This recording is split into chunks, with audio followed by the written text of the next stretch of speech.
YouTube has a variety of animation channels on its site.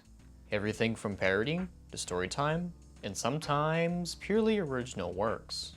One such channel is Pencilmations, which you may have heard about one way or another, be it from their sometimes gross out thumbnails, their animated videos being surprisingly long, or even their scummy business practices. Wait, what was that last one? All of this came together in August of 2020, where a single tweet sparked a discussion of this company's behind-the-scenes works.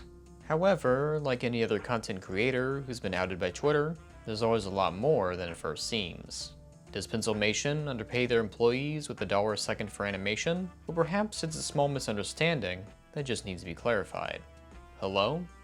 I'm Daft Pina, and today we're going to dig deeper into Pencilmations. But later we're going to dig deep into XP Pen, today's sponsor. Later, as first we'll need to get into who puts the pencil behind the mations. Wait a second. Pencilmations, like animations made with a pencil? I get it now.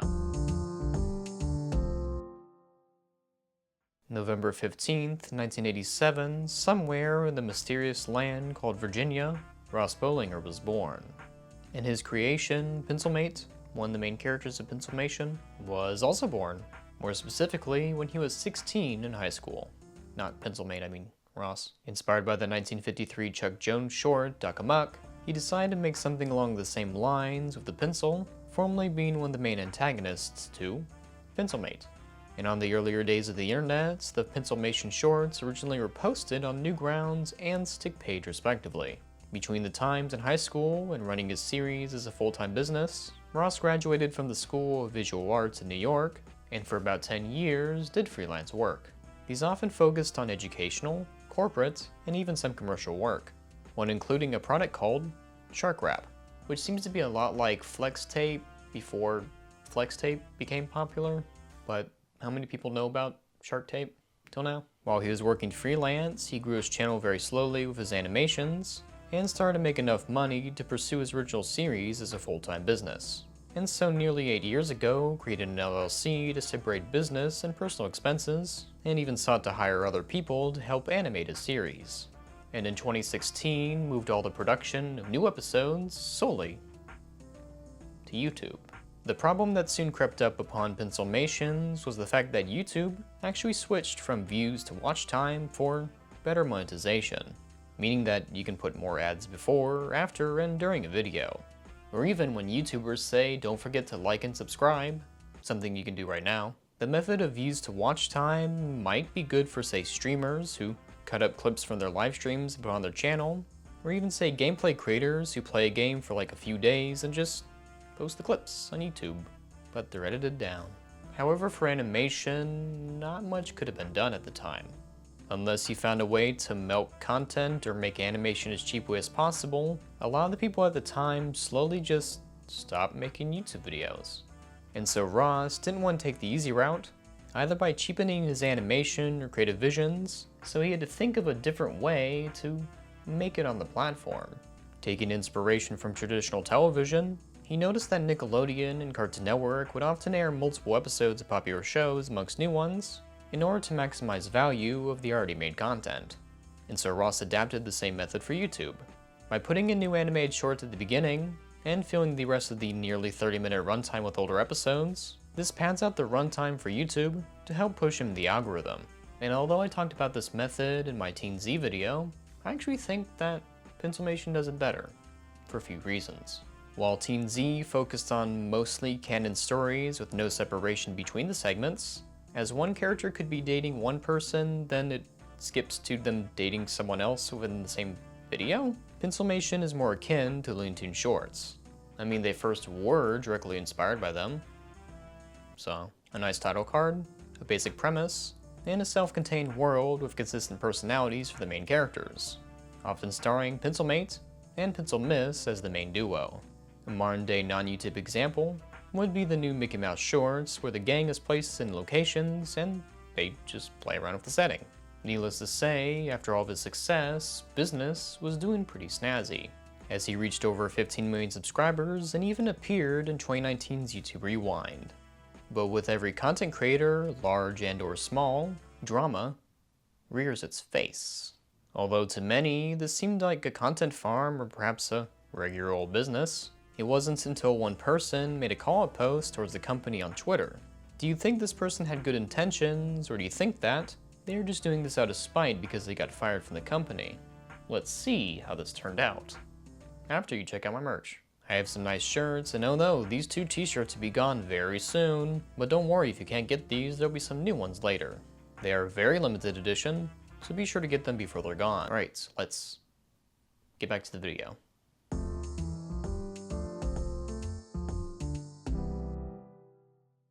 On Twitter, the topic of the day is always something, and that something is often not good. It might be a bad take, some national news, or someone famous got in trouble for doing the bad. Like Butch Hartman charging $200 for a commission which turned out to be a redraw of someone else's work. It got trending, but today it's none of those things. Sorry for leading you on, as this was more of a small scuffle that actually had more of an impact than most of the things I mentioned before. I mean, despite all that Butch Hartman has done, he's actually working on the new live-action Fairly Odd Parents series. So I guess not much can affect him. But back in August of 2020, the 25th to be specific, artist Serval Sketch made a tweet talking about the income of Pencilmations. My feeling when Pencilmations is looking to hire a head recruiter for a salary of $3K to $5K a month, but yet they pay $1 board panel, $1 colored second of animation, and yet their income. And so they provide screenshots of what appears to be emails from the team. Wow, at a first glance, those rates are terrible for a big company business doing corporate industrial things. Now before we get into the images, please remember this. You know that people can just say things on the internet? And sometimes they really be doing that. So let's wear skeptic hats before we dive on in. And that hat is actually just a old Mountain Dew one that I just have for some reason. I mean, I don't drink that much Mountain Dew anymore. The first image has a censored name and no email address provided, so it's just a bunch of text. Hold on, I'm just gonna stay away from me. Next, we have the second image where the artist is asking to be paid up front for their work, and the person claiming to work for Pencilmation said that they'll pay after the work is done. A nice little standoff for business. Are you gonna pay me first? No, you have to do the work first. And upon the second image, you realize that the tweet is from a third-person perspective, or at the very least, some of these images gathered are from separate people entirely. One an anonymous email, and the other released a year prior to 2020. So Serval was most likely compiling things they found from colleagues or friends. Well, let's see what the third image entails then. Oof, it looks like this is also a heavily cropped email, but it does have some interesting things in it. Noting that whoever has this very short name agreed upon $1 USD per second of animation, yet we're trying to charge $20 an hour for this animation? Which between you and me is very low in real Dumbo Town to accept that kind of pay rate. Know your worth. And the last picture is Social Blade, the website that gives you a very rough estimate of how much a YouTuber makes. Which for me it says that I earn about 1.6K a year, which between you and me is very low in real Dumbo Town to accept that kind of yearly earnings. But don't get me wrong. Although we're specifically nitpicking the images associated with this Twitter post, the overall message is well-intentioned, showing possible rates the crew might be earning compared to the maybe money the channel is making presents a wide gap in pay that needs to be talked about. However, with situations like this, there's always a paper trail. Get it? Like Pencilmations? Paper. And by that I mean, if there's emails like this, then there must be previous ones and ones after it, with more direct evidence of misdoings from said company, which, paid by the hour and paid by the second, are two completely different forms of pay calculation. Very different. The next tweet in the bunch reiterates that they have over 200 freelancers and notes that the reruns of older content brings in more AdSense, yet lack of credit. But if you look in like the description of the videos, you see that the newest episode of the animation is credited, but the rest aren't, because in the previous episodes, when they were new, they showed the credit for the animation. But moving on. The third tweet shows 2 emails. The first one talking about thumbnails, 17 USD per thumbnail, 40 to 50 thumbnails a week. So does this mean the entire team creates 40 to 50 per week? Or do they expect one person to do that? A week. But moving on, let's talk about this image. The email shows a person who agreed upon 1 USD per second of animation, which between you and me is very low, and I'm not repeating the joke for a third time. I will say, talk to other people about animation rates, unless they did and they said, yeah, go for it. That person sucks. But since these seem to be from multiple sources, then this bunch of disgruntled workers or former workers could work together to form like a unifying state to tackle things like wages and benefits. But unfortunately, that's never been done before and never led to pay increases. This initial tweet got the attention of Rubber Ninja, and so he quote tweeted it with the most neutral response he could have, "This is wild." Which could mean, I can't believe they pay that low, or even, I can't believe someone would do that. Just go on the internet and tell lies. Luckily, with this boost, some of the actual current workers of Pencilmation came to speak on the topic. Made clarifies that the actual pay rate is 8 USD per second of animation, and someone said compared to TV, that's low. Which, remembering that TV is owned by networks who have a lot more money, yeah, they're probably gonna pay a little more. Another person named Puggle Deluxe states that the 1 USD per second is for colorists, and that the animators work in black and white. But the pay really depends on what they negotiated. Which, looking back at their emails, at least 2 of them agreed to it, and amongst other people. Former worker Chris DeRoe said in 3 separate tweets reiterating the same thing, that he was paid $10 per thumbnail and only did 4. Also pointing out that they never actually used them, and when he applied for the storyboarding job, they were offering $1 per frame and gave 30 for a test. Needless to say, he was glad he didn't make the cut. Lastly, we have Charles Brubaker, who says that they worked with the company for about 2 years, saying that they didn't use their thumbnails either. Other small here's and there's are people mentioning that they got spammed with emails saying they got accepted to the job, but then de-accepted a few days later. A lot of miscommunication right there. Wow. If I were to take them at face value and not do any more research, I'd say that Pencilmation is a terrible place to work for. I better tell the critic to make a video about this.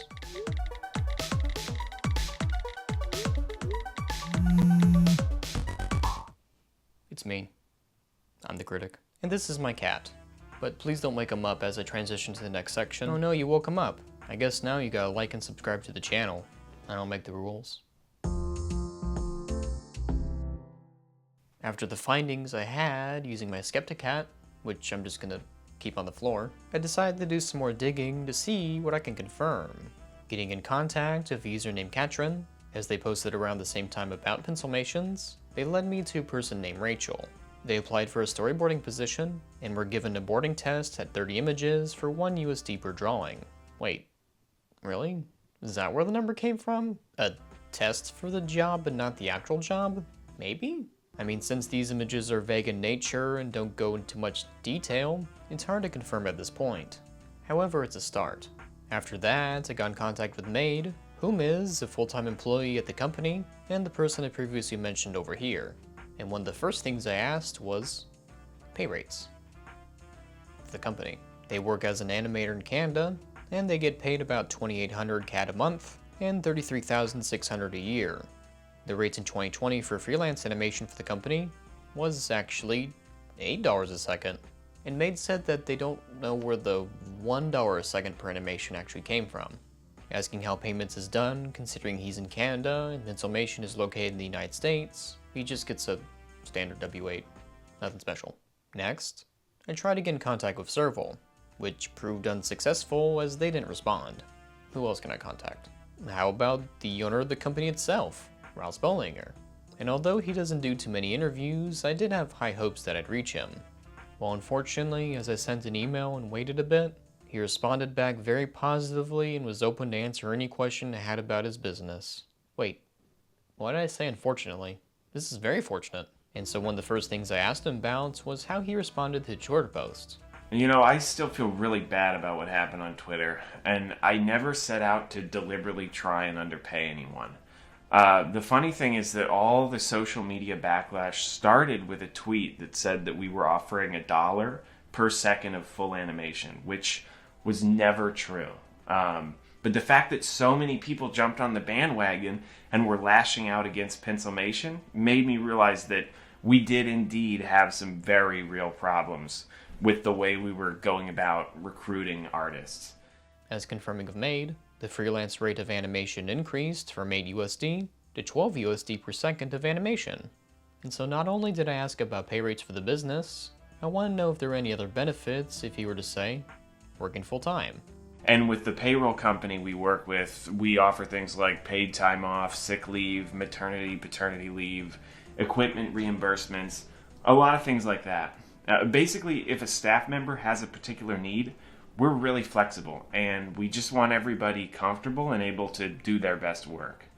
A direct example of reimbursement for work equipment, Made Cintiq broke one day, and Pencilmation were able to cover 70% of the costs to replace it.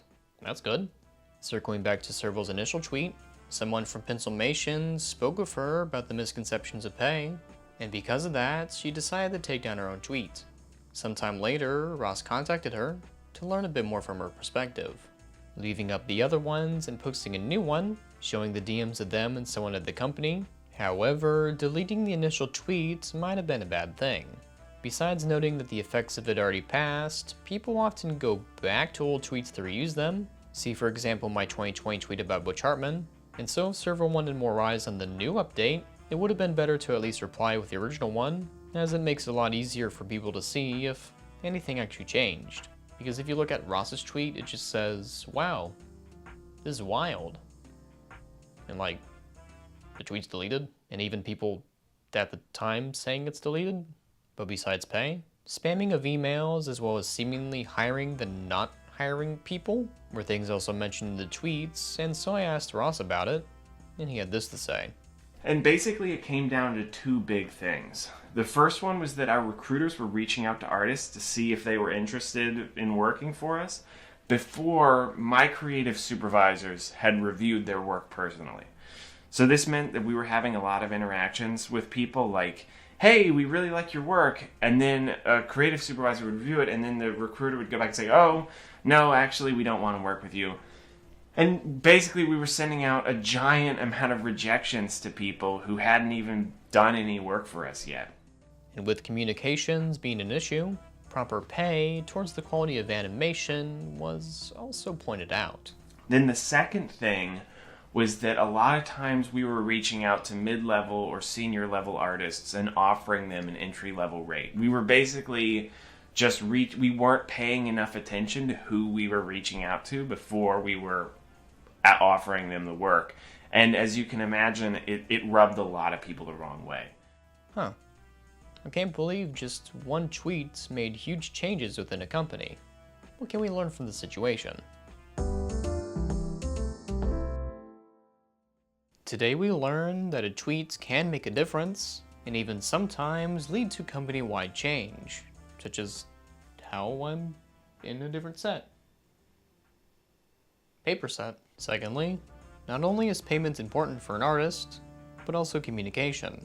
On the client side, making sure you and your colleagues are being paid fairly is a must, and on the company side, make sure not to spam emails and potential clients or workers as they might get overwhelmed.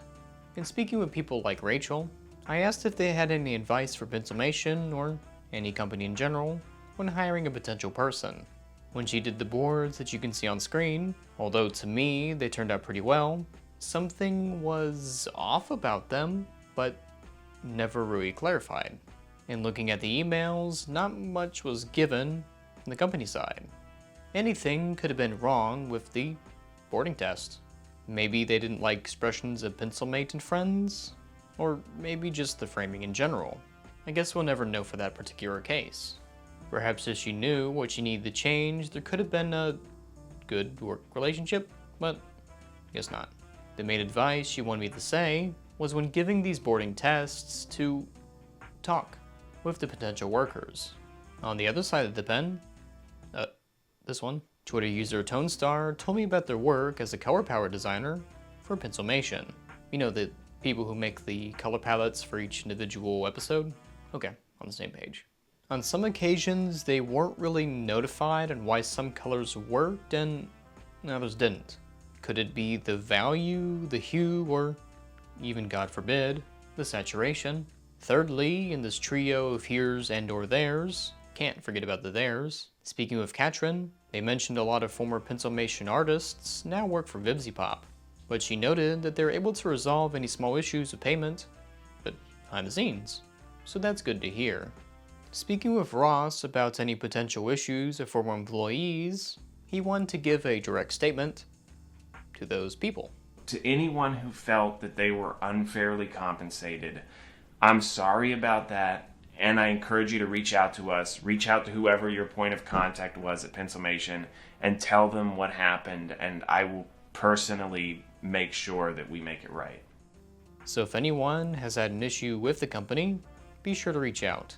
But for those looking for a potential job at Pencilmation, you could reach out too, depending on who you are. And it could be something up your alley. Although from afar, the channel might seem like a content farm churning out animations nearly daily, there's a lot of hardworking people behind the scenes putting their greatest efforts into the creative design of the series, giving a lot more freedom than I first expected. I always like giving the artists a fair amount of freedom to shape the characters to their personal taste, rather than forcing everybody to draw the same way, because I feel like the episodes all kind of come out a little more unique, and it just gives it more appeal. So to all aspiring artists, I would say, do what you love, and if you don't love what you're doing, just do something else. Try not to compare yourself too much to other people or worry about accomplishments or anything like that. Just put your heart into your work and never give up, and you can't go wrong.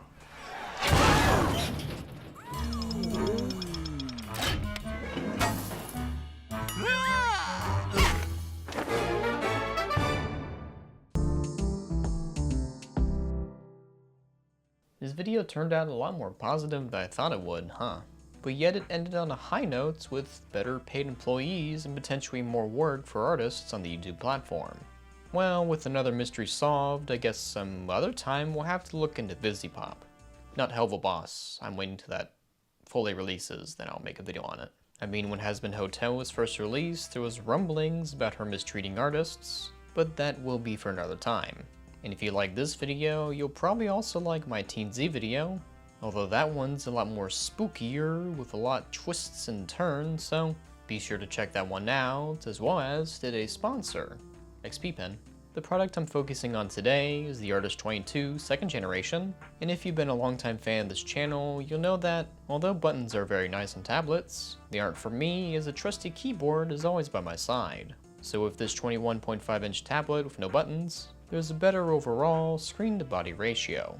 Coming with a cool stand, the highlight feature of any XP Pen tablet is always the screen itself. The 1920 by 1080p screen is paired nicely with some great color accuracy. With 90% of the Adobe RGB range in the screen, you'll have a more accurate device when you do colored work, and black and white work. And lastly, the inclusion of a headphone jack is pretty cool, as well as a cover for the wires to make it a bit more organized. So be sure to check them out in the description below. Also be sure to like and subscribe, ringing the bell for notifications. Follow me on Twitter, join the Discord, and help my channel with Patreon. Thank you to these lovely patrons you see on screen.